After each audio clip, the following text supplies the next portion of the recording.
क्या आपके लिए अकेले इस गुप्त क्षेत्र में जाना बहुत खतरनाक नहीं है? आप पहले छिपने के लिए कोई एकांत जगह क्यों नहीं ढूंढ लेते? और फिर वरिष्ठ बहन तन्वी और अन्य लोगों के गुप्त क्षेत्र में प्रवेश करने के बाद उनसे क्यों नहीं मिल जाते? उस तरह आप अधिक सुरक्षित रहेंगे। विराट की बातें सुनकर कुंवर समर ने बोलने से पहले संकोच किया। हालांकि वह विराट और तन्वी के बीच के रिश्ते से बहुत ईर्ष्या करता था, लेकिन विराट जैसा अद्वितीय प्रतिभाशाली व्यक्ति मानव जाति के लिए बहुत महत्व रखता था और वह स्वाभाविक रूप से उसे खतरे में नहीं देखना चाहता था। इसके अलावा विराट ने अभी अभी उसकी जान बचाई थी, उस पर दया दिखाई थी और वह विराट को खतरे में देखने के लिए और भी अधिक अनिच्छुक था। भाई समर की दयालुता के लिए धन्यवाद, श्वेत वस्त्रधारी विराट ने कुंवर समर की बातें सुनकर हल्की सी मुस्कान के साथ कहा। कुंवर समर का सुझाव वास्तव में एक विवेकपूर्ण कदम था। सुरक्षा की दृष्टि से कुंवर समर की सलाह का पालन करना निस्संदेह एक अच्छा विकल्प होगा। हालांकि विराट की वर्तमान प्राथमिकता अपनी सुरक्षा नहीं थी, बल्कि अधिक से अधिक अंधकार दानवों को मारना था। इस गुप्त क्षेत्र ने उसे अपनी पूरी शक्ति को उजागर करने और बिना किसी रोक टोक के तबाही मचाने का एक दुर्लभ अवसर प्रदान किया था। ऐसा माहौल बाहरी दुनिया में उपलब्ध नहीं था। विराट इतने अच्छे अवसर को आसानी से कैसे जाने दे सकता था? कुंवर समर के साथ एक संक्षिप्त बातचीत के बाद विराट ने विदा ली। वह किसी के साथ यात्रा नहीं करना चाहता था। पहला, कुंवर समर के बारे में उसकी समझ अभी भी अत्यंत सीमित थी। हालांकि वर्तमान स्थिति के आधार पर कुंवर समर एक अच्छा इंसान लग रहा था, लेकिन यह लड़का बहुत रहस्यमयी था और विराट को उस पर पूरी तरह से भरोसा करना मुश्किल लग रहा था। दूसरा, अगर वह कुंवर समर के साथ यात्रा करता तो दुश्मनों का सामना होने पर उसे स्वतंत्र रूप से लड़ने में मुश्किल होती। इसके अलावा असुर सम्राट अंधक ने उसके खिलाफ एक शीर्ष स्तरीय मृत्यु आदेश जारी किया था और कुंवर समर और भावना के साथ यात्रा करने से केवल उन पर भारी आपदा ही आएगी।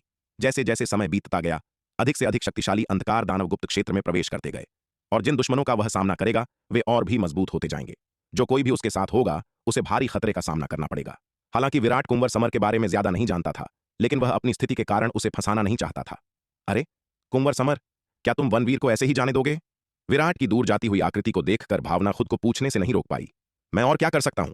कुंवर समर ने उसकी ओर देखा और कहा, क्या कुलपति ने यह आदेश नहीं दिया था कि गुप्त क्षेत्र में प्रवेश करने के बाद हमारा प्राथमिक कार्य वनवीर की सुरक्षा करना है? अगर वह ऐसे ही चला गया तो हम उसे बाद में कहां ढूंढेंगे?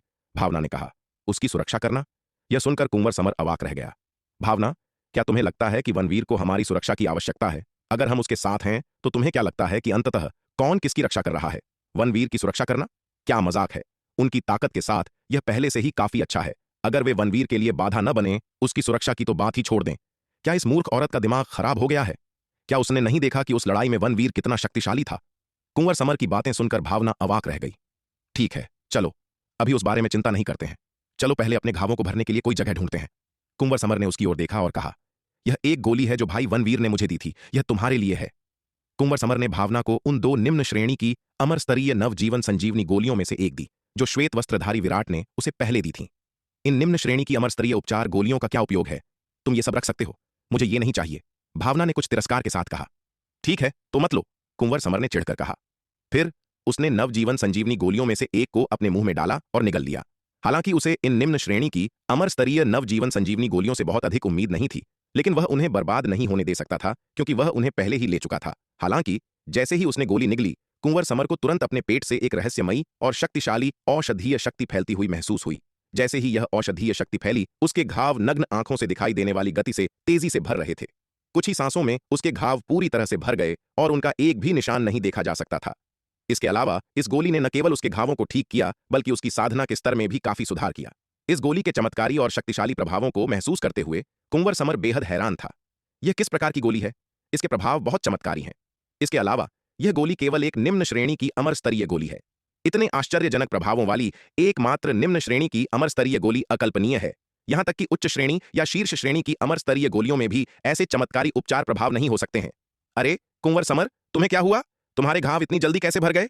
कुंवर समर के शरीर में हुए बदलावों को भावना ने देखा और अब उसके चेहरे पर अत्यधिक आश्चर्य दिखाई दे रहा था। उफ, क्या चमत्कारी गोली है! यह वास्तव में अविश्वसनीय है। कुंवर समर ने एक लंबी सांस छोड़ी। उसकी आंखें सदमे से भरी थीं और उसने विस्मय में कहा, कुंवर समर, तुम्हारा क्या मतलब है? तुम्हारा मतलब है कि तुम्हारे घाव उस निम्न श्रेणी की अमर स्तरीय गोली के कारण इतनी जल्दी भर गए जो तुमने अभी ली थी? यह सुनकर भावना ने तुरंत पूछा। बिल्कुल। कुंवर समर ने सिर हिलाया। उसका चेहरा आश्चर्य से भरा था। अपने इतने सालों में मैंने कभी इतने चमत्कारी प्रभावों वाली गोली नहीं देखी। जब तक आप इसे अपनी आंखों से नहीं देखते, तब तक यह अविश्वसनीय है। क्या यह वास्तव में इतनी चमत्कारी है? भावना ने संदेहपूर्वक पूछा। कुंवर समर, मुझे वह गोली दो, मैं भी इसे आजमाना चाहती हूं। क्या तुमने नहीं कहा था कि तुम्हें यह नहीं चाहिए? कुंवर समर ने उसे घूरते हुए कहा। कुंवर समर, वनवीर ने कहा था कि उन दो गोलियों में से एक मेरे लिए है, तुम अपनी बात से मुकर नहीं सकते। भावना ने गुस्से में कुंवर समर को घूरते हुए कहा। ठीक है, ये लो, कुंवर समर ने चिढ़कर कहा। फिर उसने बची हुई नवजीवन संजीवनी गोली भावना को सौंप दी। ईमानदारी से कहूं तो ऐसी चमत्कारी उपचार गोली व्यावहारिक रूप से जीवन रक्षक खजाना थी। इनमें से एक गोली का होना एक महत्वपूर्ण क्षण में एक अतिरिक्त जीवन होने जैसा था। वह वास्तव में भावना को ऐसा खजाना देने के लिए अनिच्छुक था। हालांकि विराट ने वास्तव में कहा था कि उसने जो 2 गोलियां उसे दी थीं वे उन दोनों के लिए थीं। दूसरे शब्दों में उनमें से एक भावना के लिए थी। हालांकि खजाना आकर्षक था, लेकिन भावना आखिरकार एक साथी शिष्या थी जिसके साथ उसने जीवन और मृत्यु साझा की थी। वह उसका खजाना चुराने के लिए खुद को तैयार नहीं कर सका। हम्फ, अब हुई ना बात, यह देखकर भावना ने सूंघते हुए कहा। उसने वह गोली ली जो कुंवर समर ने उसे सौंपी थी और उसे एक ही घूंट में निगल लिया। जैसे ही गोली उसके पेट में गई, भावना को तुरंत अपने पेट से एक असीम औषधीय शक्ति फैलती हुई महसूस हुई। इस अद्भुत और शक्तिशाली औषधीय शक्ति के प्रभाव में उसके घाव एक दृश्यमान गति से तेजी से भरने लगे। कुछ ही सांसों में उसके घाव पूरी तरह से भर गए थे। इसके अलावा इस अद्भुत और असीम ऊर्जा ने न केवल उसके घावों को ठीक किया, बल्कि उसके पूरे शरीर को शुद्ध कर दिया, उसे पूरी तरह से बदल दिया। इतना ही नहीं, इस विशाल और अद्भुत ऊर्जा के प्रभाव में उसकी साधना का स्तर तेजी से बढ़ रहा था। इस गोली के अविश्वसनीय रूप से चमत्कारी प्रभावों को महसूस करते हुए भावना पूरी तरह से चकित और अवाक रह गई। ये भावना ने एक गहरी सांस ली। अंततः खुद को शांत करने में सफल रही। उसने कुंवर समर की ओर देखा, अविश्वसनीय रूप से पूछते हुए, कुंवर समर, क्या जो हमने अभी खाया वह वास्तव में केवल एक निम्न श्रेणी की अमर स्तरीय गोली थी? यह होनी चाहिए। कुंवर समर ने कुछ अनिश्चितता के साथ उत्तर दिया। गोली के प्रभाव वास्तव में आश्चर्यजनक थे, इस हद तक कि अब भी वह पूरी तरह से विश्वास नहीं कर पा रहा था कि यह वास्तविक था। अभी भी उसे आश्चर्य हुआ कि क्या वह सपना देख रहा था। यह अविश्वसनीय है कि इस दुनिया में ऐसी कोई गोली मौजूद है, भावना ने खुद से बड़बड़ाते हुए कहा। मुझे आश्चर्य है कि इस लड़के को यह गोली कहां से मिली। भावना की बातें सुनकर कुंवर समर अपने ख्यालों से बाहर आया। उसने भावना की ओर देखा और गंभीरता से कहा, भावना, हमें आज की घटनाओं को गुप्त रखना चाहिए, हमें किसी को नहीं बताना चाहिए। इस गोली को लेने के बाद कुंवर समर को और भी अधिक यकीन हो गया था कि विराट एक आश्चर्यजनक रहस्य छिपा रहा है। उसकी उत्पत्ति के बारे में कहना मुश्किल था। कम से कम दक्षिणी स्वर्ग मंडल में उसने कभी ऐसी चमत्कारी गोली के बारे में नहीं सुना था। यह बहुत संभव था कि विराट दक्षिणी स्वर्ग मंडल से नहीं था, बल्कि बाहरी क्षेत्रों में किसी प्राचीन और शक्तिशाली शक्ति का शिष्य था। इस क्षण कुंवर समर ने पिछले 10 वर्षों में तन्वी की ताकत में तेजी से वृद्धि को भी याद किया। पहले उसे संदेह था कि तन्वी को कोई बड़ा अवसर मिला है जिसने उसकी ताकत में तेजी से वृद्धि को समझाया, लेकिन अब वह समझ गया कि यह सब संभवतः विराट से संबंधित था। ऐसा लगता है कि तन्वी और विराट का साधना साथी बनना विराट का सौभाग्य नहीं था, बल्कि तन्वी का था। कुंवर समर की बातें सुनकर भावना को तुरंत इसके पीछे के आश्चर्यजनक रहस्य का एहसास हुआ। हाँ, मैं समझती हूं, भावना ने गंभीरता से सिर हिलाया। वह सिर्फ अभिमानी थी, वास्तव में मूर्ख नहीं। वह समझ सकती थी कि इसमें शामिल रहस्य कितना गंभीर था। आसमान में श्वेत वस्त्रधारी विराट एक काला शल्क पकड़े हुए एक दिशा में तेजी से उड़ रहा था। यह काला शल्क जंभासुर के शरीर का काली शल्क दानव कवच था। जंभासुर के साथ पिछली लड़ाई में श्वेत वस्त्रधारी विराट ने अपनी बैंगनी स्वर्ण खड्ग का उपयोग करके जंभासुर के शरीर से कई शल्क काट दिए थे। अब वह इस शल्क का उपयोग श्रवण वर्षा विद्यापीठ की गुप्त तकनीक पदचिह्न खोज विद्या का प्रदर्शन करने के लिए जंभासुर के ठिकाने का पता लगाने के लिए कर रहा था। उसने जंभासुर को पहले इतनी आसानी से भागने क्यों दिया? इसका मुख्य कारण यह था कि उसके पास वह शल्क था जो उसने जंभासुर के शरीर से काटा था। इन शल्कों के साथ और श्रवण वर्षा विद्यापीठ की पदचिह्न खोज विद्या का उपयोग करके भले ही जंभासुर पृथ्वी के छोर तक भाग जाए, वह उसे ढूंढ सकता था। उस समय कुंवर समर के उसके साथ होने पर उसके कई तरीकों का उपयोग करना असुविधाजनक था। अकेले श्रवण वर्षा विद्यापीठ की मार्शल आर्ट के साथ जंभासुर को मारना आसान नहीं होगा। इसलिए विराट ने जंभासुर को पहले भागने दिया और फिर धीरे धीरे उसे मारने का एक तरीका तैयार किया। आसमान में आधे दिन तक उड़ने के बाद जंभासुर ने पीछे मुड़कर देखा और यह देखकर कि कोई उसका पीछा नहीं कर रहा है, वह अंततः शांत हुआ। जंभासुर ने दौड़ना बंद कर दिया, अपनी हथेली खोली और एक संचार टोकन निकाला। जंभासुर, तुम क्या चाहते हो? संचार टोकन के कनेक्ट होने के तुरंत बाद इससे एक अलग आवाज आई। सेनापति राका, मेरा तुम्हारे साथ एक सौदा है, क्या तुम इसे करना चाहते हो? जंभासुर ने गंभीर चेहरे के साथ कहा। इस बार उसने सेनापति राका से संपर्क किया, जो तिमिर मंडल के 10 पवित्र पुत्रों में से एक था, जो अंधकार दानव वंश का सदस्य था। सेनापति राका तिमिर मंडल के 10 पवित्र पुत्रों में 9वें स्थान पर था, उससे एक स्थान ऊपर। क्या सौदा? सेनापति राका ने पूछा। वनवीर को मार डालो, जंभासुर ने ठंडे स्वर में कहा। क्या? वनवीर को मार डालो? जंभासुर, तुम्हें वनवीर का ठिकाना मिल गया है? जंभासुर की बातें सुनकर सेनापति राका ने उत्साह से पूछा। वनवीर को व्यक्तिगत रूप से असुर सम्राट अंधक द्वारा मारने का आदेश दिया गया था। उसे मारना एक अविश्वसनीय उपलब्धि होगी। यह तिमिर मंडल में किसी भी अंधकार दानव के लिए एक बहुत बड़ा प्रलोभन था। बिल्कुल सही, जंभासुर ने सिर हिलाया। जंभासुर, चूंकि तुम्हें वनवीर का ठिकाना मिल गया है, तो तुम स्वयं कार्रवाई क्यों नहीं करते और इसके बजाय मुझे क्यों बता रहे हो? सेनापति राका ने अचानक संदेहपूर्वक पूछा। इतना बड़ा भाग्य, जंभासुर ने इसे स्वयं क्यों नहीं लिया और इसके बजाय उसे बताया? यह सब अजीब लग रहा था। सेनापति राका को विश्वास नहीं था कि जंभासुर इतना दयालु होगा कि उसे मुफ्त में इतना बड़ा भाग्य दे दे। इसलिए वह सतर्क महसूस करने से खुद को नहीं रोक सका। उसे संदेह था कि कोई जाल हो सकता है। हालांकि वह और जंभासुर दोनों तिमिर मंडल के 10 पवित्र पुत्रों में से थे, लेकिन उनकी प्रतिस्पर्धा भयंकर थी। 10 पवित्र पुत्रों में जंभासुर की कम रैंकिंग इसलिए नहीं थी क्योंकि जंभासुर की प्रतिभा कमजोर थी, बल्कि केवल इसलिए कि उसकी साधना का स्तर कम था। यदि जंभासुर भी अमरलोक के चौथे स्तर का एक अंधकार दानव होता तो उसकी ताकत उससे कम नहीं होती। तिमिर मंडल के 10 पवित्र पुत्रों में जंभासुर और वह यकीनन सबसे अधिक प्रतिस्पर्धी थे। अगर वह जंभासुर को नीचे खींच सकता है तो 10 पवित्र पुत्रों में जंभासुर की रैंकिंग एक स्थान बढ़ जाएगी। इसलिए जब जंभासुर ने उसे यह खबर बताई तो सेनापति राका उत्साह से अंधा नहीं हुआ, इसके बजाय वह सतर्क हो गया। मैं उसे नीचे नहीं गिरा सकता, इसलिए मैंने उससे निपटने के लिए तुम्हारे साथ टीम बनाने के लिए तुमसे संपर्क किया, जंभासुर ने ठंडे स्वर में कहा। अगर मैं उसे अकेले नीचे गिरा सकता तो मैं तुम्हें इतना अच्छा अवसर क्यों देता? तो तुम साथ हो या नहीं? अगर तुम साथ नहीं हो तो मैं दूसरों से संपर्क करूंगा। क्या तुम उसे हरा नहीं सकते? यह सुनकर सेनापति राका हैरान रह गया। क्या वनवीर वास्तव में इतना मजबूत है? तुम भी उसके लिए कोई मुकाबला नहीं हो, वह केवल एक सप्तम विपत्ति लोक का योद्धा है। वह अब अष्टम विपत्ति लोक में पहुंच गया है, जंभासुर ने उसे सुधारा। इसके अलावा ऐसा नहीं है कि मैं उसे हरा नहीं सका, बस बात यह है कि उसके पास जो खजाने थे वे बहुत उच्च श्रेणी के थे। मैं खजानों के कारण हार गया, इसलिए नहीं कि मेरी ताकत उससे कम थी। जंभासुर ने तब श्वेत वस्त्रधारी विराट के साथ अपनी लड़ाई का सामान्य विवरण दिया। बेशक उसने पूरी कहानी नहीं बताई। उसने वनवीर की ताकत को कम करके आंका, जबकि वनवीर द्वारा उपयोग की जाने वाली जादुई कलाकृतियों की शक्ति को बढ़ा चढ़ाकर पेश किया। आखिरकार अमरलोक के तीसरे स्तर के अंधकार दानव और तिमिर मंडल के 10 पवित्र पुत्रों में से एक के लिए वनवीर जैसे मात्र अष्टम विपत्ति लोक के योद्धा को हराने में असमर्थ होना अविश्वसनीय रूप से अपमानजनक था। वनवीर की कलाकृतियों की शक्ति को बढ़ा चढ़ाकर पेश करने से कम उसका कुछ सम्मान बच जाएगा। मैं समझ गया, सेनापति राका ने जंभासुर का विवरण सुनने के बाद कुछ प्रबुद्ध होते हुए कहा। ठीक है, मैं सहमत हूं, सेनापति राका ने कहा। तुम अभी कहां हो? मैं तुरंत तुमसे मिलने आऊंगा। यह सुनकर जंभासुर ने गुप्त क्षेत्र के भीतर अपना अनुमानित स्थान बताया। सब कुछ समझाने के बाद जंभासुर ने तुरंत संचार काट दिया और अपना संचार टोकन रख दिया। जैसे ही उसने अपना संचार टोकन रखा, उसे अचानक अपनी रीढ़ की हड्डी में ठंडक महसूस हुई। उसके भीतर संकट की एक असीम भावना पैदा हो गई। खतरे की इस भारी भावना को महसूस करते हुए जंभासुर ने अचानक ऊपर देखा और एक प्रकाश की किरण को अकल्पनीय गति से अपनी ओर आते देखा। यह ठीक नहीं है। यह देखकर जंभासुर हैरान रह गया और मन ही मन अलार्म में चिल्लाया। उसने प्रकाश की किरण से बचने की सख्त कोशिश की, लेकिन दुर्भाग्य से इसकी गति बहुत तेज थी। जब तक उसे खतरे का एहसास हुआ तब तक प्रकाश की किरण उसे मार चुकी थी। एक बहरा कर देने वाला धमाका गूंज उठा। भयानक प्रकाश की किरण ने उसके शरीर को छेद दिया, जिससे एक बड़ा छेद हो गया। पवनदेव बाण विद्या। इस क्षण जंभासुर की आंखें पूर्ण भय से भर गईं। उसने कभी नहीं सोचा था कि इस गुप्त क्षेत्र में उसका सामना एक ऐसे धनुर्धर से होगा जिसने पवनदेव बाण विद्या में महारत हासिल की हो। इसके अलावा इस तीर की शक्ति को देखते हुए प्रतिद्वंद्वी ने कम से कम छठे खंड तक पवनदेव बाण विद्या की साधना की थी। छठे खंड की पवनदेव बाण विद्या उसके सहने की क्षमता से परे थी। निराशा की एक लहर जंभासुर पर छा गई। इस क्षण उसने भागने के विचार पर भी विचार नहीं किया। भागना? पवनदेव बाण विद्या से भागना एक मजाक था। पवनदेव बाण विद्या लंबी दूरी के हमलों में उत्कृष्ट थी। इसके अलावा इसकी गति के साथ कौन इससे आगे निकल सकता था? अरे जंभासुर, तुम काफी सख्त हो। तुम मेरे पवनदेव बाण की एक मार से बच गए। ठीक उसी समय जब जंभासुर पूरी तरह से निराशा से भर गया था, उसके कानों में एक आवाज गूंज उठी। यह सुनकर जंभासुर ने अपना सिर घुमाया और एक श्वेत वस्त्रधारी आकृति को देखा। वनवीर, यह तुम हो? इस परिचित आकृति को देखकर जंभासुर की आंखें तुरंत चौड़ी हो गईं, अविश्वास से भर गईं। बिल्कुल सही, यह मैं हूं। श्वेत वस्त्रधारी विराट ने सिर हिलाया और मुस्कुराते हुए कहा।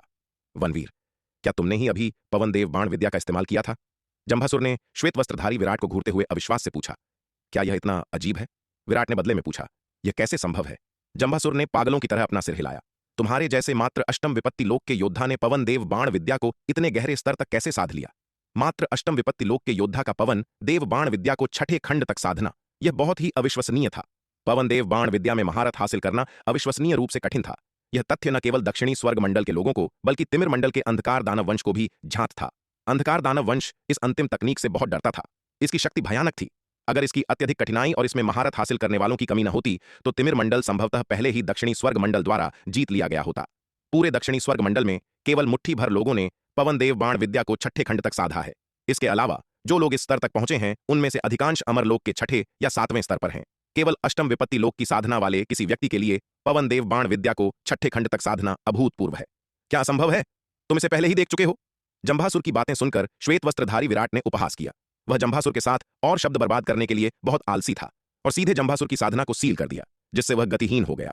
मूल रूप से विराट का इरादा पवनदेव बाण विद्या का उपयोग करके जंभासुर को एक ही तीर से मारने का था, लेकिन चूंकि जंभासुर एक तीर से बच गया था इसलिए वह उसे इतनी जल्दी नहीं मारना चाहता था। तिमिर मंडल के 10 पवित्र पुत्रों में से एक के रूप में जंभासुर को अंधकार दानव वंश के कई रहस्य जानने चाहिए। यदि वह उस पर आत्मा खोज करता है तो उसे अंधकार दानव वंश के बारे में बहुत सारी जानकारी प्राप्त करने में सक्षम होना चाहिए। जंभासुर को वश में करने के बाद श्वेत वस्त्रधारी विराट ने तुरंत उसकी आत्मा की खोज शुरू कर दी। विराट के हाथों में जंभासुर विरोध करने में पूरी तरह से शक्तिहीन था। उस पर विराट की पवन देव बाण विद्या का प्रहार हुआ था। हालांकि उसकी मृत्यु नहीं हुई थी, लेकिन उसकी चोटें गंभीर थीं और उसकी ताकत कम होकर 10वें हिस्से से भी कम रह गई थी। अपनी वर्तमान स्थिति में वह विराट के लिए कोई मुकाबला नहीं था। यहां तक कि अगर वह आत्मविनाश भी करना चाहता तो भी वह ऐसा नहीं कर सकता था। जंभासुर की आत्मा की खोज के बाद विराट ने वह सारी जानकारी प्राप्त कर ली जो जंभासुर जानता था। वह उस घाटी में जंभासुर और कुंवर समर के बीच हुई लड़ाई के विवरण से पूरी तरह वाकिफ था। इस जानकारी को प्राप्त करने के बाद विराट ने अपनी ठुड्डी मली, विचारों में खो गया। जंभासुर की यादों और कुंवर समर द्वारा पहले साझा की गई जानकारी से ऐसा लग रहा था कि उस घाटी में प्रचुर मात्रा में खजाने थे। ऐसा लग रहा था कि घाटी अन्वेषण के लायक थी। अगर वह अंदर मौजूद आध्यात्मिक जड़ी बूटियों को प्राप्त कर सकता है तो यह एक बड़ा लाभ होगा। हालांकि उस घाटी की ओर जाने से पहले उसे एक और महत्वपूर्ण काम करना था, तिमिर मंडल के अन्य पवित्र पुत्र को मारना। जंभासुर की यादें प्राप्त करने के बाद विराट को स्वाभाविक रूप से पता चला कि जंभासुर ने हाल ही में सेनापति राका से संपर्क किया था। उसके खिलाफ उसके साथ सेना में शामिल होने का इरादा था। चूंकि सेनापति राका उसे खत्म करना चाहता था, इसलिए स्वाभाविक रूप से उसे विनम्र होने की आवश्यकता नहीं थी। जंभासुर से विराट को तिमिर मंडल के इस पवित्र पुत्र की शक्ति का गहराई से एहसास हुआ था। उसे तिमिर मंडल के इन विलक्षण बच्चों को अधिक से अधिक खत्म करना चाहिए। ऐसा न हो कि वे बड़े होकर मानवता के लिए एक अभिशाप बन जाएं। श्वेत वस्त्रधारी विराट ने पहले जंभासुर को छिपाया, फिर अमरलोक के तीसरे स्तर पर एक अंधकार दानव का शव निकाला, इसे एक पुतला अवतार में परिष्कृत किया और फिर रूप परिवर्तन ताबीज का उपयोग करके जंभासुर के रूप में बदल गया। सेनापति राका के आगमन की प्रतीक्षा करने लगा। सब कुछ व्यवस्थित करने के बाद विराट ने एक और महीने तक इंतजार किया। अंततः इस दिन उसने एक आकृति को क्षितिज से तेजी से उड़ते हुए देखा। यह आकृति अमरलोक के चौथे स्तर का एक अंधकार दानव था, कोई और नहीं बल्कि सेनापति राका, तिमिर मंडल के 10 पवित्र पुत्रों में 9वें स्थान पर रहने वाला अंधकार दानव जो जंभासुर के साथ फिर से जुड़ने आया था। सेनापति राका, तुम आखिरकार आ ही गए। विराट के अंधकार दानव पुतला अवतार ने सेनापति राका के आगमन को देखकर उसका अभिवादन किया। जंभासुर, वनवीर कहां है, वह कहां है? सेनापति राका ने अधीरता से विराट के अंधकार दानव पुतला अवतार को देखते हुए पूछा। मेरे साथ आओ, विराट के अंधकार दानव पुतला अवतार ने कहा। फिर वह सेनापति राका को एक निश्चित दिशा में ले गया। सेनापति राका ने बिना किसी संदेह के जंभासुर का अनुसरण किया। एक दिन तक उड़ने के बाद उन्होंने अंततः एक पहाड़ी जंगल में एकांत में साधना करते हुए एक श्वेत वस्त्रधारी आकृति को पाया। वनवीर! श्वेत वस्त्रधारी आकृति को देखकर सेनापति राका बहुत खुश हुआ। आखिरकार जंभासुर ने उससे झूठ नहीं बोला था। वनवीर वास्तव में यहां था। वनवीर, मरने के लिए तैयार हो जाओ। सेनापति राका अधीरता से श्वेत वस्त्रधारी विराट की ओर उड़ गया, उस पर मुक्का मारते हुए। विराट ने अपनी आंखें खोली और यह देखकर उसने न तो चकमा दिया और न ही बचा, बल्कि हमले का डटकर सामना करने के लिए नवद्वार बैंगनी रहस्य प्रहार को खोल दिया।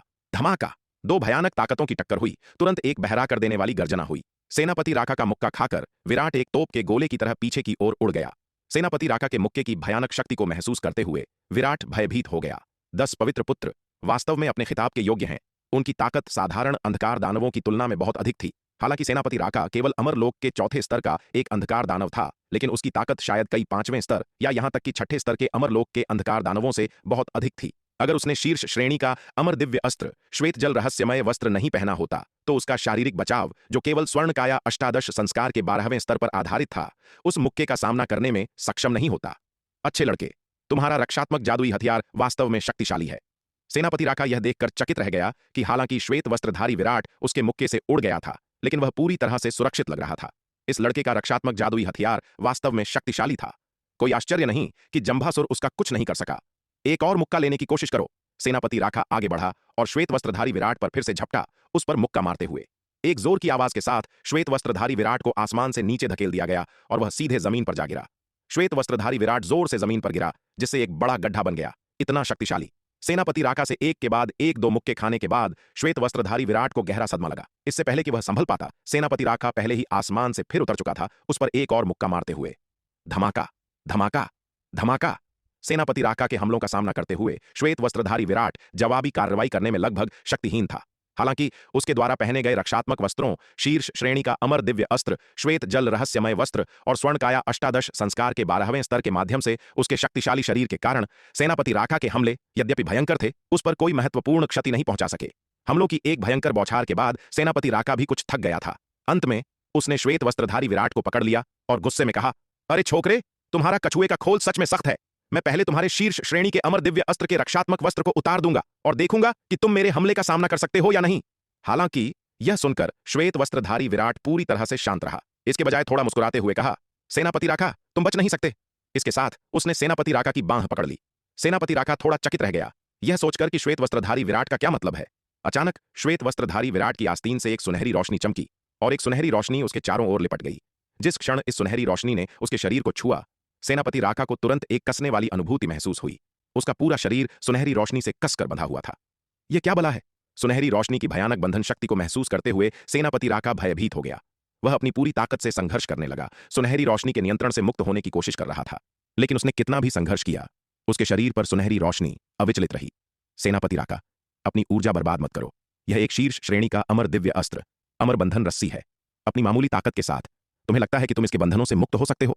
यह एक ख्याली पुलाव है। श्वेत वस्त्रधारी विराट खड़ा हुआ, अपने आप को झाड़ा और उपहास किया। यह अमर बंधन रस्सी कुछ समय के लिए स्वरा जैसी शक्तिशाली हस्ती को भी बांध सकती थी, जो इसकी अपार शक्ति को प्रदर्शित करती है। भले ही सेनापति राका 10 गुना अधिक मजबूत होता, फिर भी वह संभवतः इसके बंधनों से मुक्त नहीं हो सकता था। विराट ने सेनापति राका को इतनी आसानी से खुद को पकड़ने की अनुमति इसलिए दी ताकि वह उसे बांधने के लिए अमर बंधन रस्सी का करीब से उपयोग कर सके। अन्यथा भले ही वह सेनापति राका से बहुत कमजोर था, फिर भी भागना आसान होता।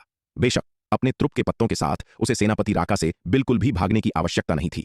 अगर वह वास्तव में सेनापति राका से निपटना चाहता तो उसके पास अनगिनत तरीके थे। चाहे वह कोई व्यूह स्थापित करना हो, पवन देव बाण विद्या को खोलना हो, या अमरलोक के 9वें स्तर पर उस पुतले को बाहर लाना हो, वह सेनापति राका को आसानी से वश में कर सकता था। विराट ने उससे निपटने के लिए यह तरीका 2 कारणों से चुना। पहला, सेनापति राका की ताकत का परीक्षण करने के लिए और यह देखने के लिए कि उसके और तिमिर मंडल के 10 पवित्र पुत्रों के 9वें स्थान वाले इस पवित्र पुत्र के बीच की खाई कितनी विशाल थी। दूसरा, अमर बंधन रस्सी की प्रभावशीलता का परीक्षण करने के लिए वह देखना चाहता था कि क्या इन परिस्थितियों में दुश्मन को बांधने के लिए अमर बंधन रस्सी का उपयोग किया जा सकता है। और इस परीक्षण के बाद विराट अमर बंधन रस्सी के प्रभाव से काफी संतुष्ट था। इतनी करीब से जब उसने अचानक अमर बंधन रस्सी को छोड़ा तो प्रतिद्वंद्वी के पास प्रतिक्रिया करने का कोई मौका नहीं था और वह तुरंत उससे बंध गया था। इससे पता चला कि लड़ाई का उसका अनुमानित तरीका काफी प्रभावी था। जंभासुर, तुम वहां क्या खड़े हो? आकर मेरी मदद करो। अविश्वसनीय रूप से मजबूत अमर बंधन रस्सी को खुद को बांधते हुए महसूस करते हुए सेनापति राका पूरी तरह से घबरा गया। उसने कुछ दूरी पर खड़े जंभासुर पर चिल्लाया। इस क्षण उसकी एकमात्र आशा जंभासुर था, अन्यथा अगर वह इस तरह वनवीर के हाथों में पड़ गया तो इसके परिणाम अकल्पनीय होंगे। सेनापति राका, अपनी ऊर्जा बर्बाद मत करो। क्या तुम्हें लगता है कि जंभासुर मुझसे लड़ने में तुम्हारी मदद करेगा? श्वेत वस्त्रधारी विराट ने सेनापति राका को देखा और थोड़ा मुस्कुराया। यह सुनकर सेनापति राका चौंक गया। तुम्हारा क्या मतलब है? सेनापति राका ने श्वेत वस्त्रधारी विराट को घूरते हुए पूछा। तुम भी मेरे लिए कोई मुकाबला नहीं हो। क्या तुम्हें लगता है कि जंभासुर मुझसे बच सकता है? क्या तुम्हें आश्चर्य नहीं है कि तुमने मुझे इतनी आसानी से ढूंढ लिया? श्वेत वस्त्रधारी विराट ने उसकी ओर देखते हुए कहा। क्या तुम यह कह रहे हो कि जंभासुर ने पहले ही तुम्हारे सामने आत्मसमर्पण कर दिया है और उसने जानबूझकर मुझे नुकसान पहुंचाने के लिए मुझे यहां लालच दिया है? यह सुनकर सेनापति राका ने सदमे और गुस्से में पूछा। तुम्हें क्या लगता है? श्वेत वस्त्रधारी विराट ने मुस्कुराते हुए पूछा। श्वेत वस्त्रधारी विराट की बातें सुनकर सेनापति राका ने जंभासुर की ओर देखा, जो कुछ दूरी पर खड़ा था। तभी उसे याद आया कि जब से उसने वनवीर पर हमला किया था, जंभासुर लड़ाई में शामिल नहीं हुआ था, बल्कि केवल किनारे से देख रहा था। पहले तो क्योंकि उसका पूरा ध्यान वनवीर पर था, उसने समस्या पर ध्यान नहीं दिया था। लेकिन अब पीछे मुड़कर देखने पर उसे एहसास हुआ कि जंभासुर के साथ कुछ बहुत गलत था। जंभासुर, तुम कुत्ते, तुमने वास्तव में मानव जाति के सामने आत्मसमर्पण कर दिया। माना जाता है कि तुम तिमिर मंडल के 10 पवित्र पुत्रों में से एक हो। तुम अंधकार दानव वंश के लिए एक कलंक हो। सेनापति राका ने दूर से जंभासुर को घूरते हुए जोर से कोसा। इस क्षण उसका गुस्सा अपने चरम पर पहुंच गया था। उसने सोचा था कि एक अप्रत्याशित लाभ उसका इंतजार कर रहा है, लेकिन उसने कभी नहीं सोचा था कि यह वास्तव में जंभासुर और वनवीर द्वारा बिछाया गया एक बहुत बड़ा जाल था। सेनापति राका को जंभासुर को लगातार कोसते हुए देखकर श्वेत वस्त्रधारी विराट ने उसे और अधिक चिढ़ाने की जहमत नहीं उठाई। उसने अपना हाथ बढ़ाया और उसे सेनापति राका के सिर पर रख दिया। सेनापति राका की आत्मा की खोज शुरू कर दी। उसकी आत्मा की खोज करने के बाद विराट को तुरंत सेनापति राका की सभी यादें मिल गईं। सेनापति राका की आत्मा की खोज करने के बाद श्वेत वस्त्रधारी विराट ने उसे नहीं मारा, बल्कि उसकी साधना को सील कर दिया। तिमिर मंडल के 10 पवित्र पुत्रों में से एक के रूप में सेनापति राका की पहचान का अभी भी बहुत महत्व था। उसे इस तरह मारना एक बड़ी बर्बादी होगी। जंभासुर के साथ भी उसे मारा नहीं गया था, बल्कि केवल उसकी साधना को सील कर दिया गया था। श्वेत वस्त्रधारी विराट ने पास के पहाड़ों में शक्ति सिंधु महाद्वीप से जुड़ने वाला एक और स्थानिक स्थानांतरण व्यूह स्थापित किया। व्यूह स्थापित करने के बाद विराट का स्वर्ण नाग अवतार इसके माध्यम से गुप्त क्षेत्र में आ गया। हालांकि गुप्त क्षेत्र में पहुंचने पर विराट का स्वर्ण नाग अवतार जंभासुर और सेनापति राका को वापस शक्ति सिंधु महाद्वीप नहीं लाया। तिमिर मंडल के 10 पवित्र पुत्रों में से एक के रूप में जंभासुर और सेनापति राका को निस्संदेह अंधकार दानव वंश के उच्च अधिकारियों द्वारा महत्व दिया गया था। क्या वे अंधकार दानव वंश के उच्च अधिकारियों द्वारा निर्धारित ट्रैकिंग चिन्ह ले जाते थे? यह अनिश्चित था। यदि वे ऐसा करते थे और स्वर्ण नाग अवतार उन्हें वापस शक्ति सिंधु महाद्वीप ले आता, तो क्या यह शक्ति सिंधु महाद्वीप के अस्तित्व को उजागर नहीं करेगा? इसके अलावा इससे स्थानिक स्थानांतरण व्यूह का रहस्य भी उजागर हो सकता है। आखिरकार अगर जंभासुर और सेनापति राका बिना किसी स्पष्टीकरण के अचानक गुप्त क्षेत्र से गायब हो गए और दक्षिणी स्वर्ग मंडल के पूर्वी नक्षत्र क्षेत्र में फिर से दिखाई दिए तो यह अनिवार्य रूप से अंधकार दानव वंश की ओर से बड़ा संदेह पैदा करेगा। इसलिए सुरक्षित पक्ष में रहने के लिए विराट ने उन्हें कैद करने के लिए शक्ति सिंधु महाद्वीप वापस लाने की हिम्मत नहीं की। विराट के स्वर्ण नाग अवतार ने स्थानिक स्थानांतरण व्यूह के चारों ओर कई व्यूह स्थापित किए। इस गुप्त क्षेत्र में तलवार संप्रदाय के लिए एक गढ़ स्थापित किया। विराट का इरादा केवल अपने निर्मल अवतार को इस गुप्त क्षेत्र का पता लगाने देने का नहीं था। जब उसने पहली बार इस गुप्त क्षेत्र में प्रवेश किया था तो विराट ने पहले ही इसे तलवार संप्रदाय के क्षेत्र में बदलने की योजना बनाई थी। स्थानिक स्थानांतरण व्यूह के साथ तलवार संप्रदाय के लिए अन्य शक्तियों की तुलना में इस गुप्त क्षेत्र के साथ संपर्क स्थापित करना असीम रूप से अधिक सुविधाजनक होगा। बेशक वर्तमान परिस्थितियों में विराट तलवार संप्रदाय के योद्धाओं को आसानी से गुप्त क्षेत्र में प्रवेश करने की अनुमति नहीं देगा, क्योंकि वर्तमान परिस्थितियों में इस गुप्त क्षेत्र में सब कुछ अभी भी अज्ञात था। इस गुप्त क्षेत्र के बारे में उसकी समझ बहुत सीमित थी। कम से कम तलवार संप्रदाय के सदस्यों को प्रवेश करने और इसके संसाधनों को विकसित करने की अनुमति देने से पहले उसके निर्मल अवतार को इसकी स्थितियों का सामान्य विचार प्राप्त करने के लिए गुप्त क्षेत्र का सर्वेक्षण करना चाहिए। इस आधार को स्थापित करने के बाद विराट के स्वर्ण नाग अवतार ने जंभासुर और सेनापति राका को वहां कैद कर दिया। यह सब पूरा करने के बाद विराट का स्वर्ण नाग अवतार शक्ति सिंधु महाद्वीप लौट आया और एल्डर योगिता को ढूंढ लिया। वरिष्ठ एल्डर योगिता, मुझे आपसे एक एहसान मांगना है। मुझे आश्चर्य है कि क्या आप रुचि लेंगी। विराट के स्वर्ण नाग अवतार ने एल्डर योगिता से कहा। अरे भगवान विराट, तुम इतने औपचारिक क्यों हो रहे हो? विराट की बातें सुनकर एल्डर योगिता ने कुछ नाराजगी के साथ कहा, बस तुम्हें जो चाहिए वो बताओ। ये सब कृपया और गुजारिश वाली बातें क्यों? ये सब बहुत पराया लगता है। मुझे बताओ, तुम मुझसे क्या करवाना चाहते हो? जब तक यह मेरे बस में है मैं बिना पलक झपकाए तुम्हारे लिए आग और पानी से गुजर जाऊंगी। ऐसा नहीं है कि आपको मेरे लिए आग और पानी से गुजरना पड़ेगा वरिष्ठ। विराट हंसा। बस बात यह है कि आपको 2 अंधकार दानवों की रखवाली करने के लिए एक गुप्त क्षेत्र में जाना होगा। हालांकि उसने पहले ही जंभासुर और सेनापति राका को सील कर दिया था, जिससे वे हिलने डुलने में असमर्थ हो गए थे। सैद्धांतिक रूप से इन परिस्थितियों में वे कोई परेशानी पैदा करने में सक्षम नहीं होने चाहिए थे, लेकिन सुरक्षित रहने के लिए एल्डर योगिता को उनकी रखवाली के लिए रखना बेहतर था। एल्डर योगिता ने अब अमरलोक में प्रवेश कर लिया था। उसकी ताकत पूरे तलवार संप्रदाय में सबसे ऊपर थी। इसके अलावा एल्डर योगिता बेहद आज्ञाकारी और भरोसेमंद थी। उसने पहले उसे दिए गए लगभग किसी भी कार्य को पूरा करने में कभी असफल नहीं रही थी। इसलिए जंभासुर और सेनापति राका की रखवाली के लिए एल्डर योगिता को गुप्त क्षेत्र में भेजना सबसे उपयुक्त विकल्प था। गुप्त क्षेत्र? कौन सा गुप्त क्षेत्र? यह सुनकर एल्डर योगिता ने उत्सुकता से पूछा। यह गुप्त क्षेत्र 1 साल पहले दक्षिणी स्वर्ग मंडल की दक्षिणी सीमा पर प्रकट हुआ था।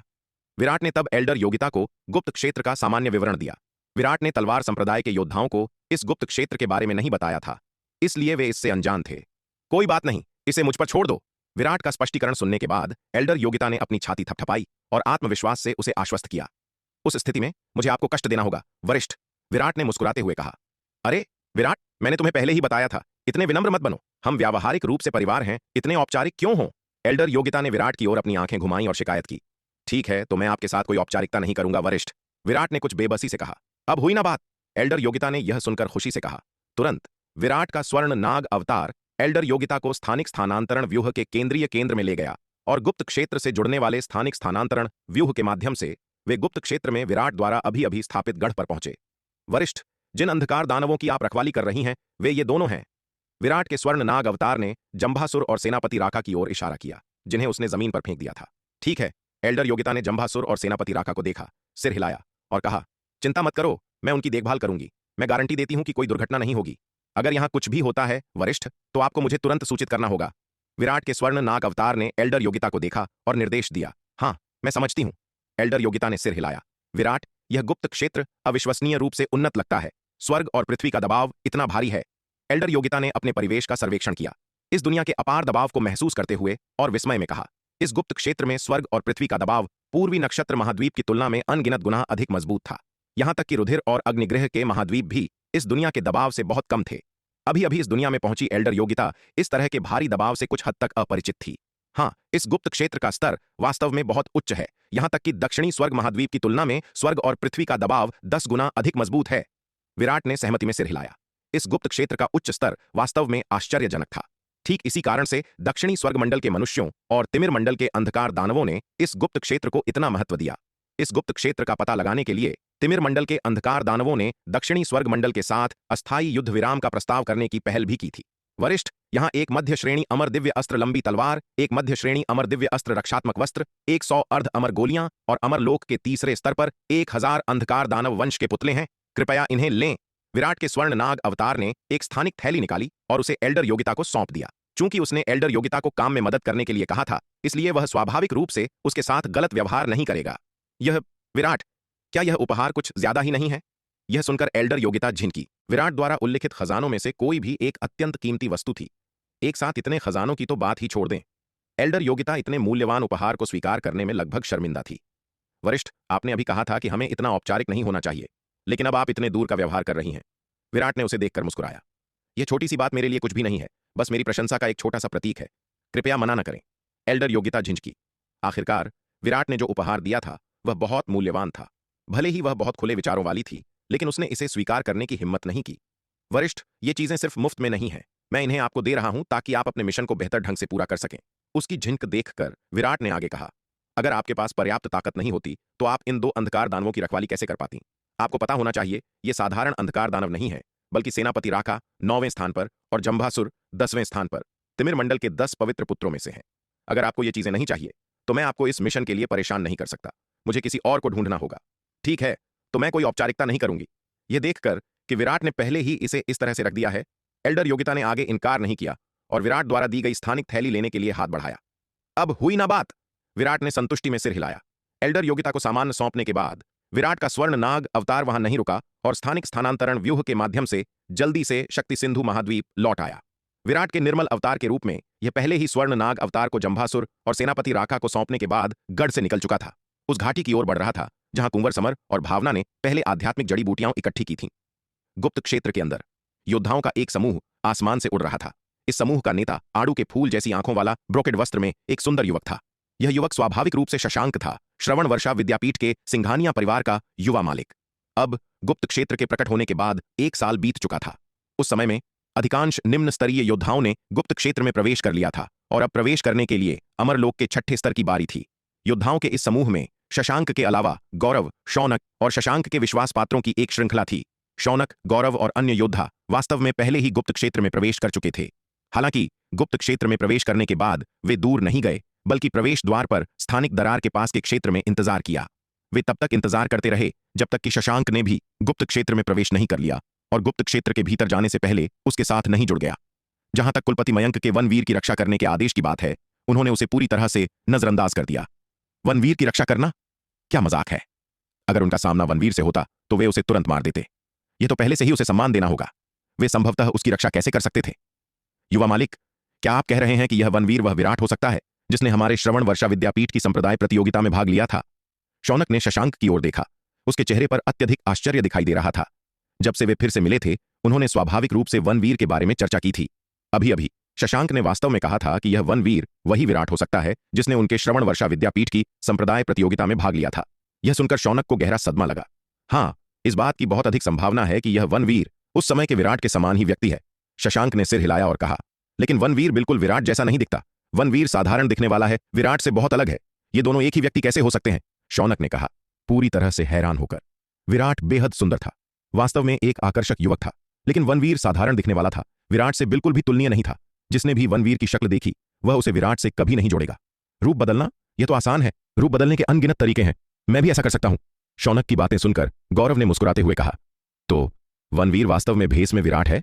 शौनक ने पूछा, अभी भी कुछ अविश्वासी होकर। मुझे लगता है कि युवा मालिक, आप जिस संभावना के बारे में बात कर रहे हैं वह बहुत अधिक है। गौरव ने सिर हिलाया। विराट की प्रतिभा आश्चर्यजनक थी और वनवीर की प्रतिभा भी उतनी ही आश्चर्यजनक है। उनकी साधना का स्तर भी बहुत करीब है। इसके अलावा वनवीर विराट के गायब होने के ठीक बाद दिखाई दिया। यह कैसा संयोग हो सकता है कि ऐसे 2 राक्षसी मार्शल आर्ट विलक्षण बच्चे हमारे श्रवण वर्षा विद्यापीठ में एक साथ दिखाई दें? यह सुनकर शौनक ने इसके बारे में ध्यान से सोचा और महसूस किया कि यह वास्तव में बहुत संभव था।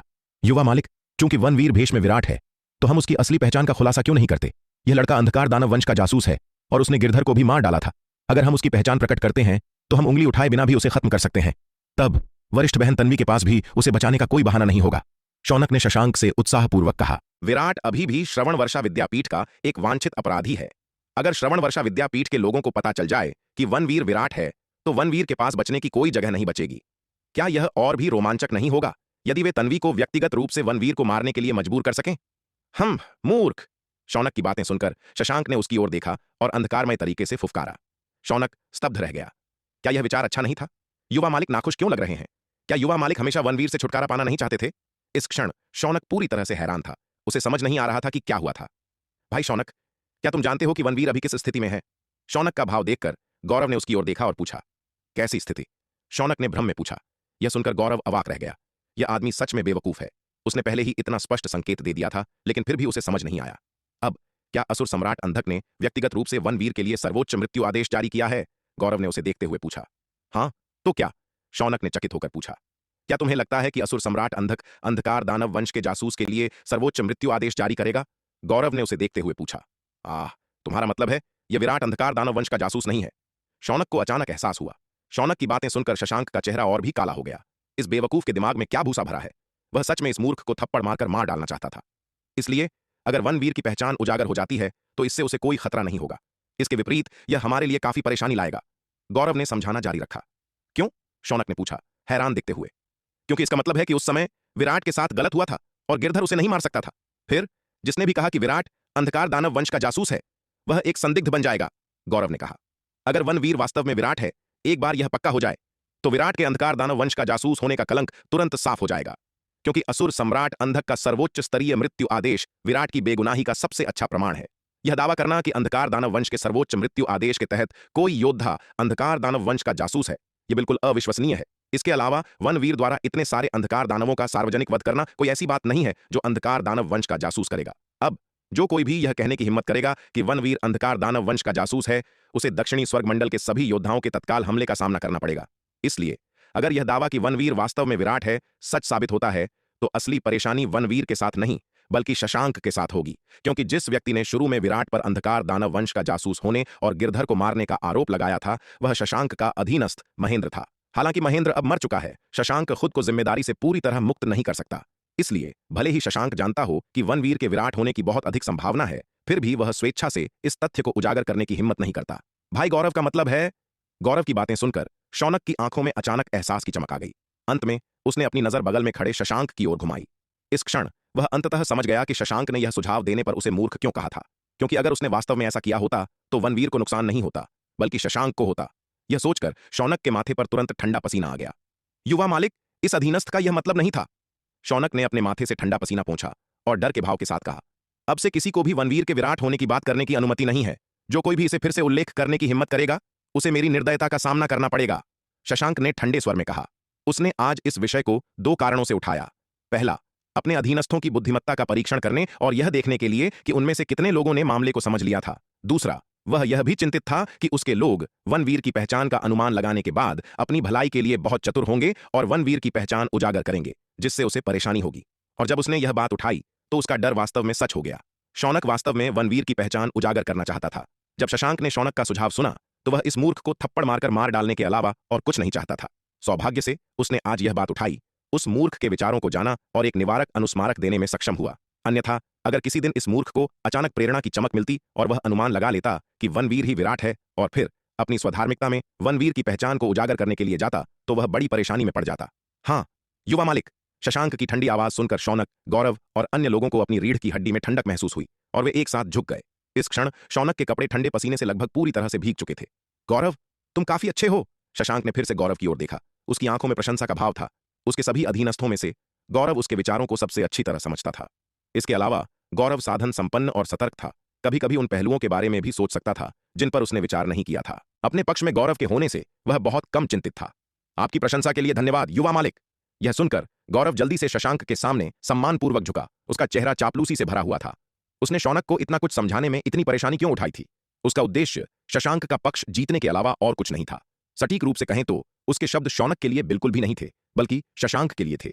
शौनक मामले को समझता है या नहीं, यह उसके लिए अप्रासंगिक था, लेकिन शशांक को उसके विचारों को बताना महत्वपूर्ण था। अब जब उसने शशांक के प्रति निष्ठा की प्रतिज्ञा कर ली थी, तो केवल अपना मूल्य प्रदर्शित करके ही वह शशांक की प्रशंसा प्राप्त कर सकता था। समूह गुप्त क्षेत्र के आसमान से उड़ता रहा। कई दिन और बीत गए। एक दिन जब वे उड़ रहे थे तो उन्हें अचानक आगे युद्ध की आवाजें सुनाई दी। युवा मालिक, ऐसा लगता है कि वहां कुछ हलचल है। क्या हमें जाकर देखना चाहिए? शौनक ने सावधानी से पूछा। चलो चलकर देखते हैं। एक पल सोचने के बाद शशांक ने कहा। तुरंत समूह उस जंगल की ओर उड़ गया जहां से लड़ाई की शुरुआत हुई थी। जब वे पहुंचे तो उन्होंने लाल रंग के कपड़ों में एक खूबसूरत महिला को अमरलोक के तीसरे स्तर पर कई अंधकार दानवों से लड़ते देखा। अरे, क्या यह देवयानी नहीं है? लाल रंग की महिला को देखकर गौरव ने आश्चर्य से पुकारा। देवयानी को युद्ध में देखते हुए उसकी छोटी मनकों जैसी आंखें कामुकता से चमक उठीं। वह लंबे समय से देवयानी की लालसा करता रहा था। हालांकि क्योंकि देवयानी भी एक मार्शल आर्ट विलक्षण बच्ची थी जिसने श्रवण वर्षा विद्यापीठ की संप्रदाय प्रतियोगिता में शीर्ष 10 में प्रवेश किया था और विद्यापीठ द्वारा उसे अत्यधिक सम्मानित और मूल्यवान माना जाता था, इसलिए वह बहुत अधिक बेलगाम होने की हिम्मत नहीं करता था, चाहे वह उसकी सुंदरता की कितनी भी इच्छा क्यों न करता हो।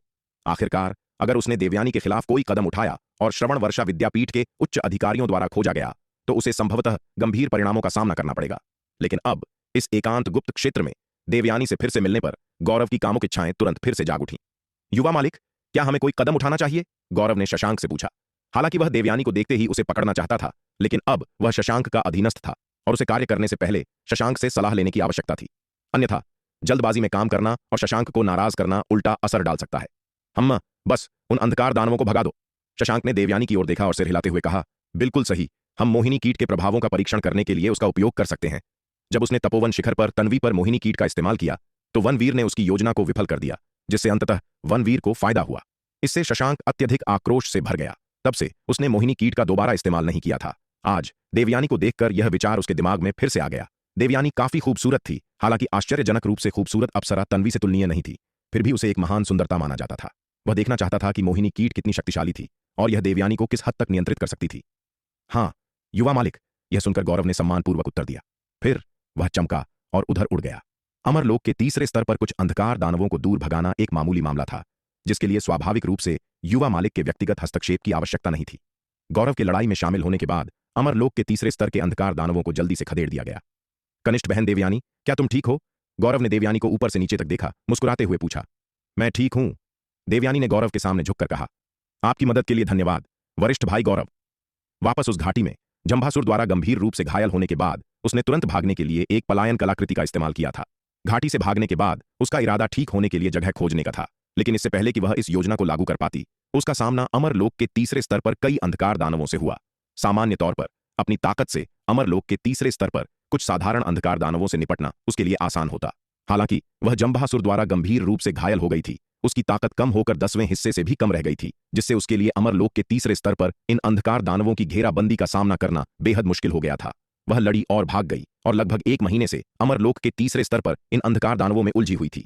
अगर स्थिति ऐसी ही बनी रहती तो वह शायद अंततः अमरलोक के तीसरे स्तर पर इन अंधकार दानवों के हाथों मारी जाती। सौभाग्य से इस अत्यंत गंभीर क्षण में वह फिर से श्रवण वर्षा विद्यापीठ के अपने साथी शिष्यों से मिली। इस क्षण देवयानी राहत की एक लहर महसूस करने से खुद को रोक नहीं पाई, लेकिन देवयानी को जो नहीं पता था वह यह था कि गौरव से मिलना उसके दुःस्वप्न की शुरुआत मात्र थी।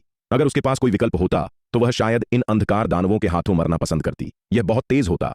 कनिष्ठ बहन देवयानी, हमारे युवा मालिक वहां हैं, मुझे तुम्हें पहले उनसे मिलवाने दो, गौरव ने मुस्कुराते हुए देवयानी को देखते हुए कहा।